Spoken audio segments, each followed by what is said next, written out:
हरे कृष्णा। श्रीमद् भगवद गीता यथारूप chapter 3 श्लोक number 23। यदि न वर्तेव जातु कर्मणे तन्द्रित मम वर्तमानुवर्तते मनुष्या पार्थ सर्वशः। क्योंकि यदि मैं नियत कर्मों को सावधानी पूर्वक न करूं तो हे पार्थ, यह निश्चित है कि सारे संसार मेरे पथ का ही अनुगमन करेंगे। तात्पर्य: आध्यात्मिक जीवन की उन्नति के लिए एवं सामाजिक शांति में संतुलन बनाए रखने के लिए कुछ परंपरागत कुलाचार हैं जो प्रत्येक सभ्य व्यक्ति के लिए होते हैं। ऐसे विधि विधान केवल बद्ध जीवों के लिए हैं, भगवान कृष्ण के लिए नहीं। लेकिन क्योंकि वे धर्म की स्थापना के लिए अवतरित हुए थे, अतः उन्होंने निर्दिष्ट नियमों का पालन किया। अन्यथा सामान्य व्यक्ति भी उन्हीं के पद चिन्हों का अनुसरण करते, क्योंकि कृष्ण परम प्रमाण है। श्रीमद् भागवत से यह ज्ञात होता है कि श्री कृष्ण अपने घर में तथा बाहर गृहस्थोचित धर्म का आचरण करते रहे। उत्सीदेरुरिमे लोका न कुर्या कर्म चेदहम शंकरस्य च कर्ता श्यामोपहन्यामि मा प्रजा। यदि मैं नियत कर्म न करूं तो ये सारे लोग नष्ट हो जाएं। तब मैं अवांछित जन समुदाय वर्ण शंकर को उत्पन्न करने का कारण हो जाऊंगा और इस तरह संपूर्ण प्राणियों की शांति का विनाशक बनूंगा। तात्पर्य: वर्ण संकर अवांछित जन समुदाय है जो सामान्य समाज की शांति को भंग करता है। इस सामाजिक अशांति को रोकने के लिए अनेक विधि विधान है जिनके द्वारा स्वतः ही जनता आध्यात्मिक प्रगति के लिए तथा शांत तथा सुव्यवस्थित हो जाती है। जब भगवान कृष्ण अवतरित होते हैं तो स्वाभाविक है कि वे ऐसे महत्वपूर्ण कार्यों की प्रतिष्ठा तथा अनिवार्यता बनाए रखने के लिए इन विधि विधानों के अनुसार आचरण करते हैं। भगवान समस्त जीवों के पिता हैं और यदि ये जीव पथभ्रष्ट हो जाएं तो अप्रत्यक्ष रूप में यह उत्तरदायी तो उन्हीं का है। अतः जब भी विधि विधानों का अनादर होता है तो भगवान स्वयं समाज को सुधारने के लिए अवतरित होते हैं।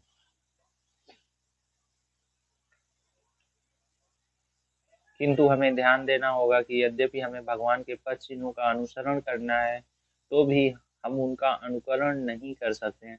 अनुसरण और अनुकरण एक से नहीं होते। हम गोवर्धन पर्वत उठाकर भगवान का अनुकरण नहीं कर सकते, जैसा कि भगवान ने अपने बाल्यकाल में किया था। ऐसा कर पाना किसी मनुष्य के लिए संभव नहीं है।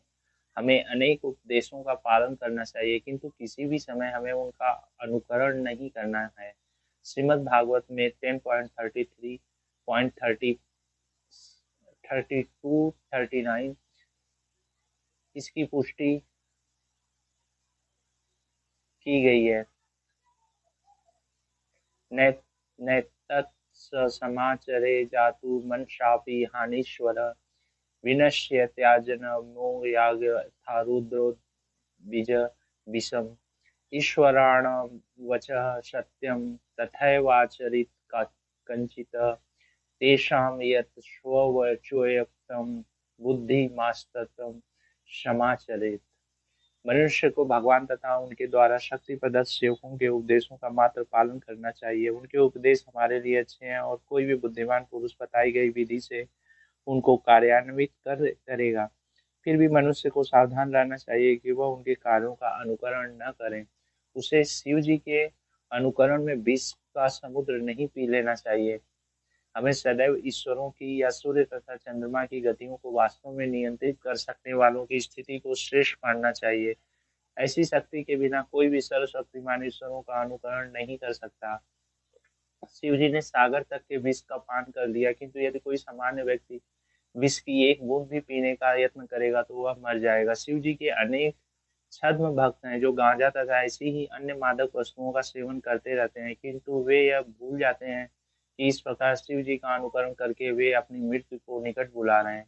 इसी प्रकार भगवान कृष्ण के भी अनेक छद्म भक्त हैं जो भगवान की रास लीला या प्रेम नृत्य का अनुकरण करना चाहते हैं, किंतु यह भूल जाते हैं कि वे गोवर्धन पर्वत को धारण नहीं कर सकते।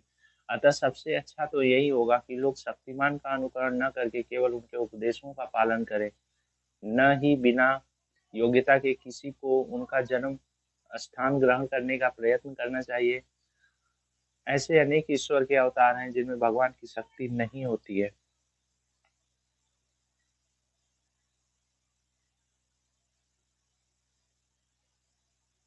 सत्ता कर्मण्य विधांसो यथा कुर्वन्ति भारत कुर्यादिरास्तत् लोक संगम। जिस प्रकार अज्ञानी जन फल की आसक्ति से कार्य करते हैं, उसी तरह विद्वान जनों को चाहिए कि वे लोगों को उचित पथ पर ले जाने के लिए अनासक्त रहकर कार्य करें।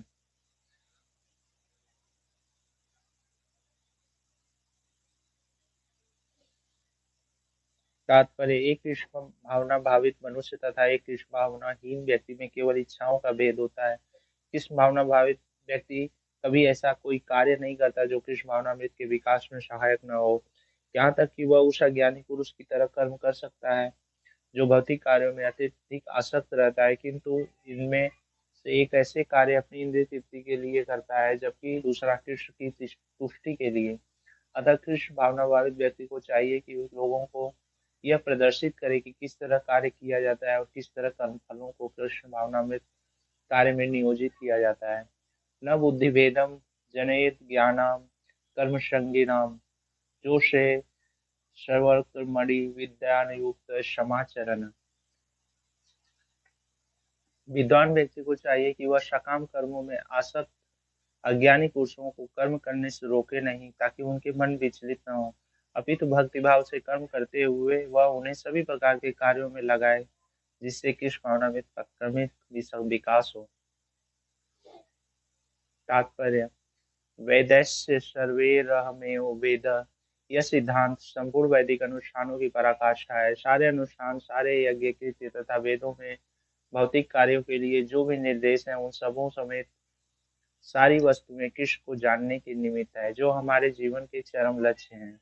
लेकिन चूंकि बद्ध जीव इंद्रिय तृप्ति के अतिरिक्त और कुछ नहीं जानते, अतः वे वेदों का अध्ययन इसी दृष्टि से करते हैं।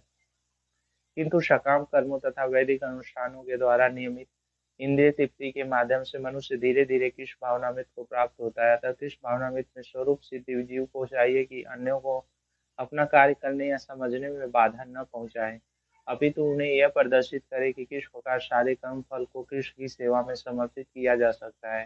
कृष्ण भावना भावित विद्वान व्यक्ति इस तरह कार्य कर सकता है कि इंद्रिय तृप्ति के लिए कर्म करने वाले अज्ञानी पुरुष यह सीख लें कि किस तरह कार्य करना चाहिए और आचरण करना चाहिए। यद्यपि अज्ञानी पुरुष को उसके कार्यों में छेड़ना ठीक नहीं होता, परंतु यदि वह रज्य भर भी कृष्ण भावना भावित है तो वह वैदिक विधियों को परवाह न करते हुए सीधे भगवान की सेवा में लग सकता है। ऐसे भाग्यशाली व्यक्ति को वैदिक अनुष्ठान करने की आवश्यकता नहीं रहती है, क्योंकि प्रत्यक्ष कृष्ण भावनामृत के द्वारा उसे वे सारे फल प्राप्त हो जाते हैं जो उसे अपने कर्तव्यों के पालन करने से प्राप्त होते हैं। प्रकृते क्रियमाणानि गूढ़े कर्माणि सर्वश अहंकार विमूढ़ात्मा कर्ता हमति मन्यते। जीवात्मा अहंकार के प्रभाव से मोहग्रस्त होकर अपने आप को समस्त कर्मों का कर्ता मान बैठता है, जबकि वास्तव में वे प्रकृति के 3 गुणों तथा गुणों द्वारा संपन्न किए जाते हैं। तात्पर्य: दो व्यक्ति जिसमें से एक कृष्ण भावना भावित है और दूसरा भौतिक चेतना वाला है, समान स्तर पर कार्य करते हुए समान पद पर प्रतीत हो सकते हैं, किंतु उनके पदों में आकाश पाताल का अंतर होता है। भौतिक चेतना वाला व्यक्ति अहंकार के कारण आश्वस्त रहता है कि वही सभी वस्तुओं का करता है। वह यह नहीं जानता कि शरीर की रचना प्रकृति द्वारा की गई है, जो परमेश्वर की अध्यक्षता से में कार्य करती है। भौतिकतावादी व्यक्ति यह नहीं जानता कि अंततोगत्वा वह कृष्ण के अधीन है। अहंकारवश ऐसा व्यक्ति हर कार्य को संतुष्ट रूप से करने का श्रेय लेना चाहता है, और यही है उसके अज्ञान का कारण। उसे यह ज्ञात नहीं है कि उसके इस स्थूल तथा सूक्ष्म शरीर की रचना प्रकृति द्वारा भगवान की अध्यक्षता में की गई है। अतः उसके सारे शारीरिक तथा मानसिक कार्य कृष्ण भावनामृत में रहकर कृष्ण की सेवा में तत्पर होने चाहिए। अज्ञानी व्यक्ति यह भूल जाता है कि भगवान ऋषि के कहलाते हैं, अर्थात वे शरीर की इंद्रियों के स्वामी हैं। इंद्रिय तृप्ति के लिए इंद्रियों का निरंतर उपयोग करते रहने से वह अहंकार के कारण वस्तुतः मोहग्रस्त रहता है, जिससे वह कृष्ण के साथ अपने शाश्वत संबंध को भूल जाता है। तत्ववितु महाबाहो गुण कर्म विभागयो गुणागुणेषु वर्तन्ते इति मत्वा न सज्जते। हे महाबाहो, भक्तिमाव भावमय कर्म तथा सकाम कर्म के भेद को भली भांति जानते हुए जो परम सत्य को जानने वाला है, वह कभी भी अपने आप को इंद्रियों में तथा इंद्रिय तृप्त में नहीं लगाता। तात्पर्य, परम सत्य को जानने वाला भौतिक संगति में अपनी विषम स्थिति को जानता है। वह जानता है कि वह भगवान कृष्ण का अंश है और उसका स्थान इस भौतिक सृष्टि में नहीं होना चाहिए। वह अपने वास्तविक स्वरूप को भगवान के अंश के रूप में जानता है, जो सच्चित आनंद है, और उसे यह अनुभूति होती रहती है, मैं किसी कारण से देहात्म बुद्धि में फंस चुका हूँ। अपने अस्तित्व की शुद्ध अवस्था में उसे सारे कार्य भगवान कृष्ण की सेवा में नियोजित करने चाहिए। फलतः वह अपने आप को कृष्ण भावनामृत के कार्यों में लगाता है और भौतिक इंद्रियों के कार्यों के प्रति स्वभावतः अनासक्त हो जाता है, क्योंकि ये परिस्थिति जन्य तथा अस्थायी है। वह जानता है कि उसके शरीर की भौतिक दशा भगवान के नियंत्रण में है। फलतः वह सभी प्रकार के भौतिक बंधनों से विचलित नहीं होता, क्योंकि वह उन्हें भगवत कृपा मानता है। श्रीमद् भागवत के अनुसार जो व्यक्ति परम सत्य को ब्रह्मा, परमात्मा तथा श्री भगवान इन तीन विभिन्न रूपों में जानता है, वह तत्वविद कहलाता है, क्योंकि वह परमेश्वर के साथ अपने वास्तविक संबंध को भी जानता है। प्रकृत गुण शंभुड़ा संजते गुण कर्मसु तान कुत्सविदो मंदाकृत्स्विन्न वच विचालयते। माया के गुणों में मोहग्रस्त होने पर अज्ञानी पुरुष पूर्णतया भौतिक कार्यों में संलग्न रहकर उसमें आसक्त हो जाते हैं। यद्यपि उनके कार्य उनमें ज्ञानाभाव के कारण अधम होते हैं, किंतु ज्ञानी को चाहिए कि उन्हें विचलित न करे। तात्पर्य, अज्ञानी मनुष्य स्थूल भौतिक चेतना से और भौतिक उपाधियों से पूर्ण रहते हैं। यह शरीर प्रकृति की देन है। जो व्यक्ति शारीरिक चेतना में अत्यधिक आसक्त होता है, वह मंद अर्थात आलसी कहलाता है। अज्ञानी पुरुष शरीर को आत्मस्वरूप मानते हैं। वे अन्यों के साथ शारीरिक संबंध को बंधुत्व मानते हैं।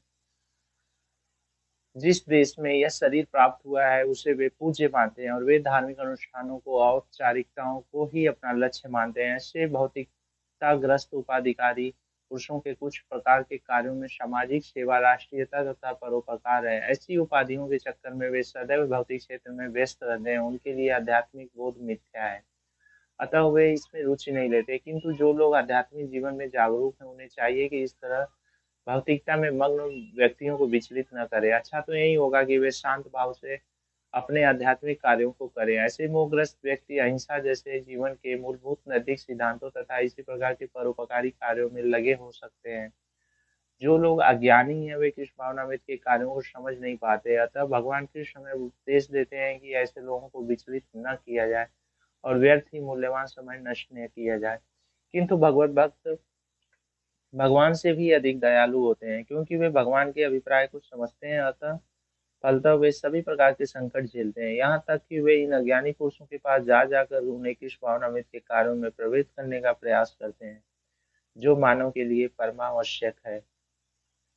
मयि सर्वाणि कर्मणि सन्न्यस्याध्यात्म चेतसा निराशी निर्ममो भूत्वा युधिष्व विगत ज्वर।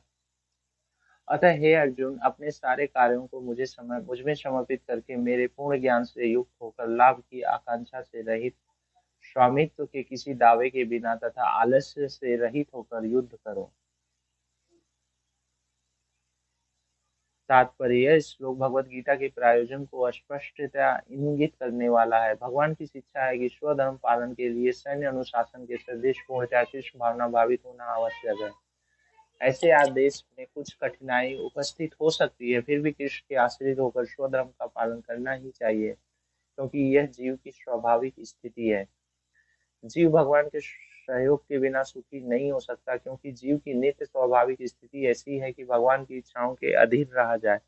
अतः श्री कृष्ण ने अर्जुन को युद्ध करने का इस तरह आदेश दिया मानो भगवान उसके सेना नायक हो। परमेश्वर की इच्छा के लिए मनुष्य को सर्वस्व की बलि करनी होती है, और साथ ही स्वामित्व जताए बिना स्वधर्म का पालन करना होता है। अर्जुन को भगवान के आदेश का मात्र पालन करना था। परमेश्वर समस्त आत्माओं के आत्मा है, तो जो पूर्णतया परमेश्वर पर आश्रित रहता है, या दूसरे शब्दों में जो पूर्णतया कृष्ण भावना भावित होता है, वो आध्यात्म चेतस कहलाता है। निराशी का अर्थ है स्वामी के आदेशानुसार कार्य करना किंतु फल की आशा न करना। कोषाध्यक्ष अपने स्वामी के लिए लाखों रुपए गिन सकता है किंतु इसमें से वह अपने लिए एक पैसा भी नहीं चाहता। इसी प्रकार मनुष्य को यह समझना चाहिए कि इस संसार में किसी व्यक्ति का कुछ भी नहीं है, सारी वस्तुएं परमेश्वर की हैं। मई अर्थात मुझमें का वास्तविक तात्पर्य यही है। और जब मनुष्य इस प्रकार से कृष्ण भावनामृत में कार्य करता है तो वह किसी वस्तु पर अपने स्वामित्व का दावा नहीं करता। यह भावनामृत निर्मम अर्थात मेरा कुछ नहीं है कहलाता है। यदि ऐसे कठोर आदेश को जो शारीरिक संबंध में तथाकथित बंधुत्व भावना से रहित है पूरा करने में कुछ झिझक हो तो उसे दूर कर देना चाहिए। इस प्रकार मनुष्य विगत ज्वर अर्थात ज्वर या आलस्य से रहित हो सकता है। अपने गुण तथा स्थिति के अनुसार प्रत्येक व्यक्ति को विशेष प्रकार का कार्य करना होता है और ऐसे कर्तव्यों का पालन कृष्ण भावना भावित होकर किया जा सकता है। इससे मुक्ति का मार्ग प्रशस्त हो जाएगा। हरे कृष्णा।